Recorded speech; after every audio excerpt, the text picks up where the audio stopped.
All right, shalom, shalom. First things first, I'm going to give all honor and praise unto Yahweh, Bashem Yahushai, Bashem Karfadash, Barakatah Yahweh, Barakatah Yahushai, Barakatah Yahweh, Barakatah Yahushai, Barakatah Yahweh, Barakatah Yahushai, Bashem Karfadash.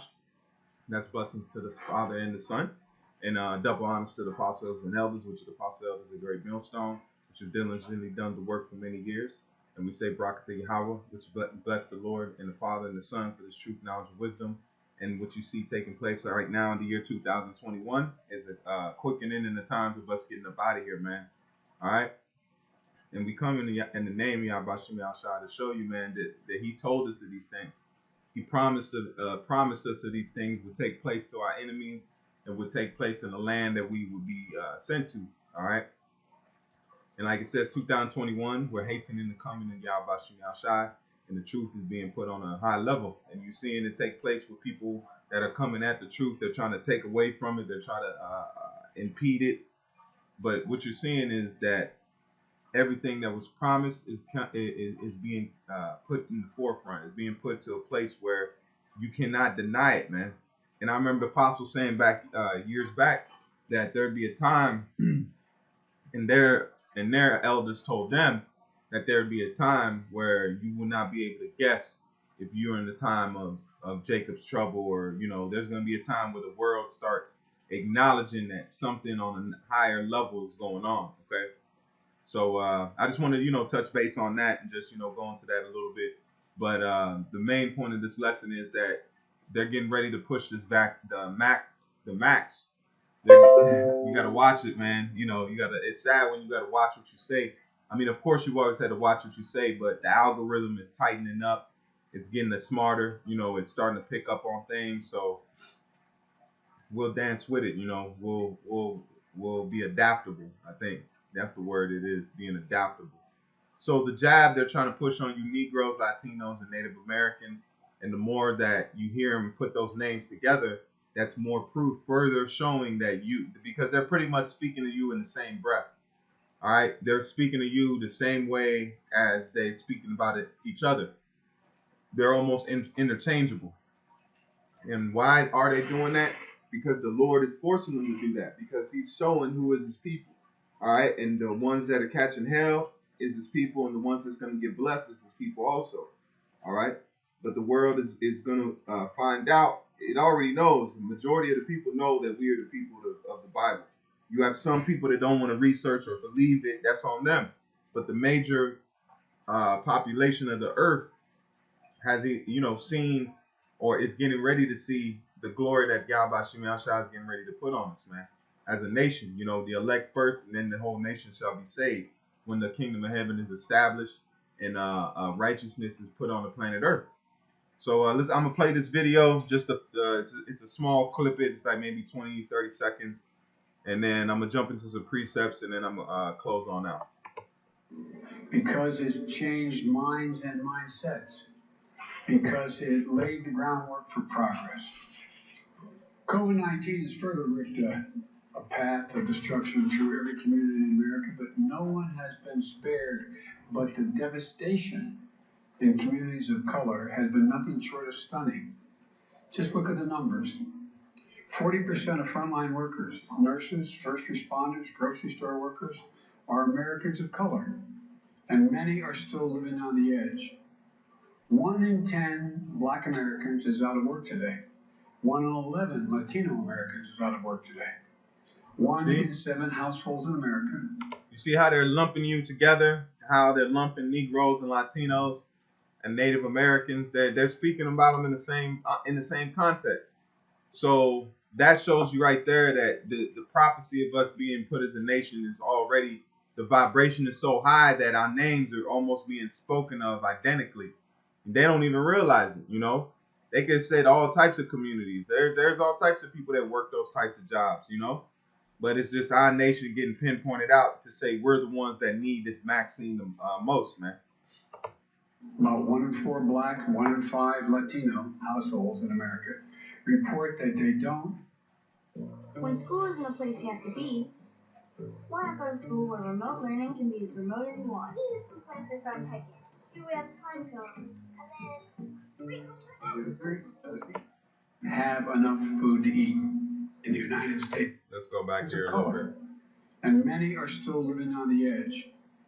1 in 10 Black Americans is out of work today. 1 in 11 Latino Americans is out of work today. And that's not by coincidence. You know, they speak about it like it was just unsaid problem, and he knows. He's been a part of politics his whole life. He's been a part of seeing laws and bills be passed to affect the Jake community directly. So I don't know why they're speaking, you know, I don't know why politicians speak like our pain just jumped out of a well somewhere. Okay? We've been in the bottom for as long as America's been alive, man. All right? The founding of America has its roots in slavery, man. And who do you think was committing that? That was the Edomites. That was putting Jake in slavery, bondage, and then saying, oh, like they don't know what happened. Like, yeah, they're being impacted. Oh, we got a woe is me. No, man. No, we don't need, because they're using our pain as a way to attack us again, man. That shows you we need the Lord, man. There is no savior here, man, besides Yahweh Shem Shai. Because they're using our own pain, our own horrific deaths and things that's taken place to us to inflict more pain on us, which the jab is the pain, man. You know, it's forcing people. You know, you can look up the side effects for your own self. I'm not even gonna this video. I'm not gonna gear towards that. I just want, you know, the way that they put it, like this. Our pain and hardship just came out of this blue, and you know we got to try to fix it. No, it's been engineered. It's engrafted in a society. You have unknown racism. People are subconsciously racist, man, in this society.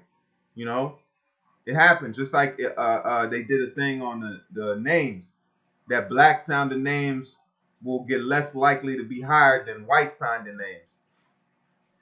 So if you got a white sounding name, then you'll be more likely to get a job if you have a so-called Jake sounding name. I thought they weren't racist. I thought let it go. If it was up to the so-called average Edomite, that they could let it go. They could say, you know what, I'm gonna give old Taquan a chance. No, man, because it's a deep engrafted racism that's been in all of Babylon, all up and down it, every four corners of it. 1 in 7 households in America, about 1 in 4 Black, 1 in 5 Latino households in America report that they don't have enough food to eat in the United States of America. Black and Latino Americans are dying of COVID-19 at rates nearly 3 times that of white Americans. And it's not white Americans' fault, but just a fact. And the Americans now know it, especially younger Americans. One of the reasons I'm so optimistic about this nation is that today's generation of young Americans... That's the main point. So they're trying to jab up Jake first and put him in that, you know, which, like it says, those that are delivered unto that, and you consigned unto that, that's on you. So I'm not gonna say anything more on that. So I'm just gonna get these precepts to show why all of a sudden now you gotta ask yourself, why are we being pushed towards the front of the line? You know, you gotta, just like Muhammad Ali had a saying. He said, if the captain coming down to the deck and wants me to go and captain the ship, I'm gonna see if it's sinking, man. We've been at the bottom of the bottom, you know, and nobody cared of us. That's why it says, who will bemoan me? Let me pull that real quick. That's a spirit.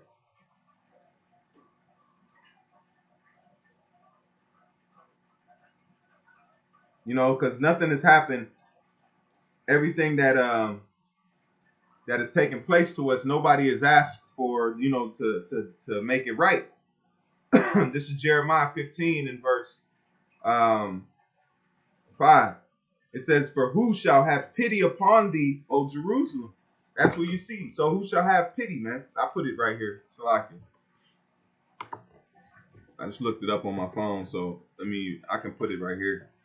This is Jeremiah 5 and verse 5. And it says, for who, let's go to 4, because this shows that who we are. It shows that what would be happening to us in these last days.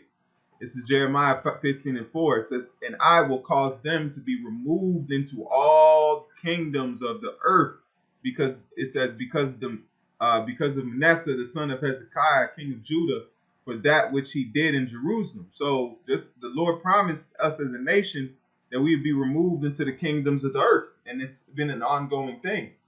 All right, it's still going on today. Because Jake is still migrating around the earth, being shuffled around like dominoes, man. We don't know Jake don't know where he come from. Jeremiah 15:5. For who shall have pity upon thee? All right, so who's going to pity you? The word there is kamal. Kamal.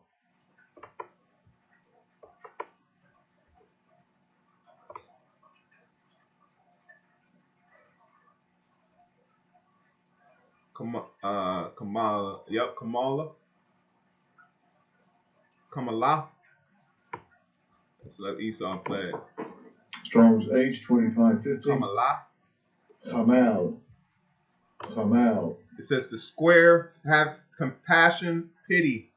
All right. So who's pitying us. It says, "For who shall have pity upon thee, O Jerusalem, or who shall bemoan thee?"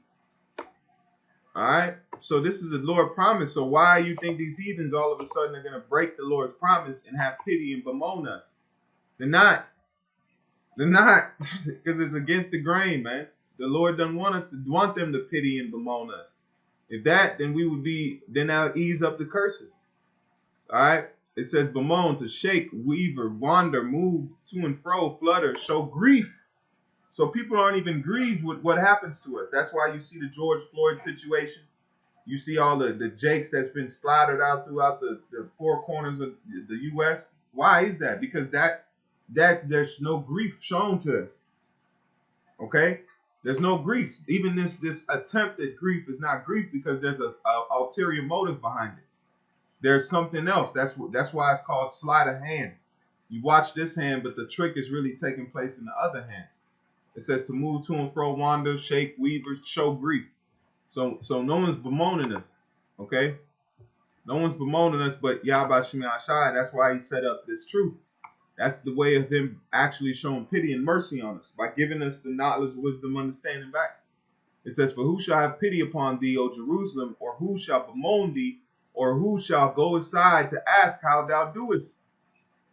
For thou hast forsaken me, saith the Lord." So the Lord promised that these nations wouldn't love us. He promised that they wouldn't grieve over us.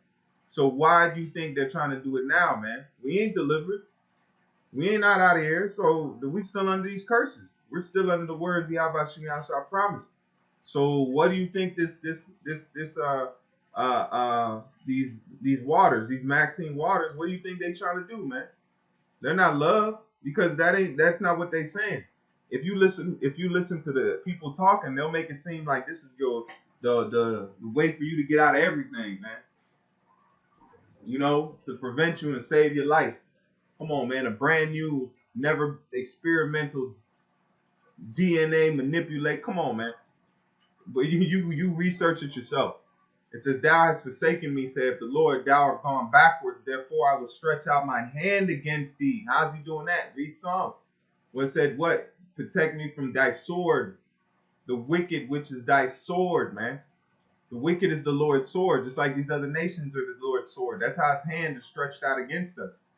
Just like he's going to stretch us against these others. That's why I said, "Thou are my weapons and my battle axe, my weapons of war." With that, which says, he will make the creature into his weapon.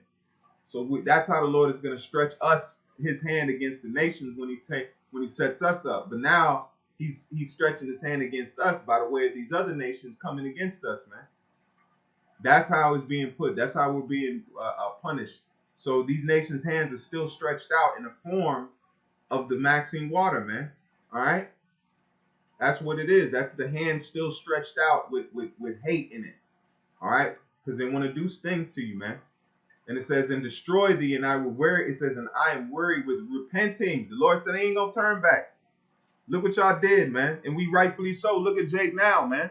They jump into Esau. They going and co-signing to his ways and changing up the whole doctrine, selling each other out for cheap and money. Straight demons, man. So Jake deserved what they got. You see what they do now in a cursed position. So there was the Lord was rightful in his judgment, man. Because Jake is crazy. I just seen somewhere they thought Wisdom of Solomon is talking about acts of passion. You know, it makes it sound that way, but the way he put it is disgusting, man. You know, you want to turn the Bible into something that it's not, man. You know, but you know that'll be another video. Lord willing, I'm just looking to some few things before I put it together. This is Ecclesiastes 12 and verse 10. You know, this is not just, we got to handle this with the most utmost respect, man. You know, and it's not, that's why you read it as is, and if you don't understand something, you go into it, or you ask teachers, or you ask, because it's not our book to play with, man. All right, or to push forth and teach others so, because then you're saying the book taught me. They're not gonna really say you, they're gonna say the book taught you, and you taught them, so the book is the real culprit. No, the way somebody breaks it down, man. That's why I said there's no private interpretation. Even though he's a prince over all, he must be under tutors. You must be taught this, man. You can't go out there on your own. That's like going out to a forest you've never been in, thinking you're gonna make it through there. No, there's cuts, there's crevices that somebody that's experienced would know. So if you're not experienced through this Bible, which is the greatest maze of all time, then don't go in there, man. All right. And it says the preacher sought to find out acceptable words, and that which was written was upright, even words of truth. Hold on, let me keep going.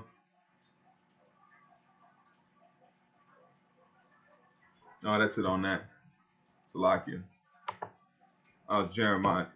Jeremiah 50 and verse 33. It's not what I needed. This is Jeremiah 50 and verse 33. It says, for thus saith the Lord of hosts, the children of Israel and the children of Judah were oppressed together, and all that took them captives held them fast, and they refused to let them go. That's why they keep mentioning the black community and the Latin community. All right, and roundabout saying that the Native American community also, because that's showing you that's in the spiritual that they're not mentioning Gad, because they're just saying the Latin community and putting them all in one. Just like the nation, when we were split, Judah, Benjamin, and Levi was considered Judah, and then Israel was considered the northern kingdom. You know, so when it mentions Israel in the Bible, it's talking about, so at times it's talking about the whole nation of Israel. I'm speaking about the northern kingdom. And then Judah, where it says Judah, is talking about Judah, Benjamin, and Levi. That's things that you learn from being taught, from being learned, and being pushed or being directed the right way to go through the Bible, man. It says, and took them captives and held them fast and refused to let them go. So this is the place prophesied. This is Babylon the Great, where the nation of Judah and Israel were oppressed together. That's why they keep speaking about Negroes and Latinos, and they even say Native Americans. All right, but that's what the further proof to show you that we're in the latter times, man. All right, we're in the latter times, and we're under E, and he's getting ready to be judged, man. This is Isaiah 14 and verse 17, and it says, that made the world let's start at 16. It says, they that seek thee shall narrowly look upon thee, and consider thee, saying, is this the man who made the earth to tremble, that did shake kingdoms? And that's what Esau is going to be told when he goes down, man. That made the world a wilderness, and destroyed the cities, that opened not the house of the prisoners. That's why the Negroes, Latinos, and Native Americans have been held captive here going on hundreds of years, man. And they're saying, oh, it's equality, man. We still being choked out on the street in 1920. You know, there's still 2020. There's still racial killings going on by cops. Not even average Joe Edomites. These are cops that the same Negroes die and pay taxes to. Check that out. This is Isaiah 49 and 29 or 25. It says, but thus saith the Lord, even the captives of the mighty shall be taken away. And that's Esau. It says, and the prey of the terrible shall be delivered. And that's us. For I will contend with him that contend with thee, and I will save thy children. The Father's going to save us, E. So you do what you do, man. The Father said he's going to send his mighty angels to have charge over us, man. All right? That's why we know we don't have to worry about lifting up the whole cross. The Father going to deal with you, man. He going to get you. He going to touch you for trying to touch the apple of his eye, man. You've gotten away with it long enough. All right? The earth is crying. We're crying. Creation is crying to the Father to get you, man. So it's only a matter of time before that promise and those cries are answered, man. All right, so with that, Lord willing, this was edifying. And with that, I want to give all praise and honor unto Yahweh, Ba'ashem Yahushai, Ba'ashem Akarpadash, Barakatha Yahweh, Barakatha Yahushai, Barakatha Yahweh, Barakatha Yahushai, Barakatha Yahweh, Barakatha Yahushai, Ba'ashem Akarpadash. And Shalom, Makim, to the next time. Keep faith, keep fighting. And we almost there, man. Shalom.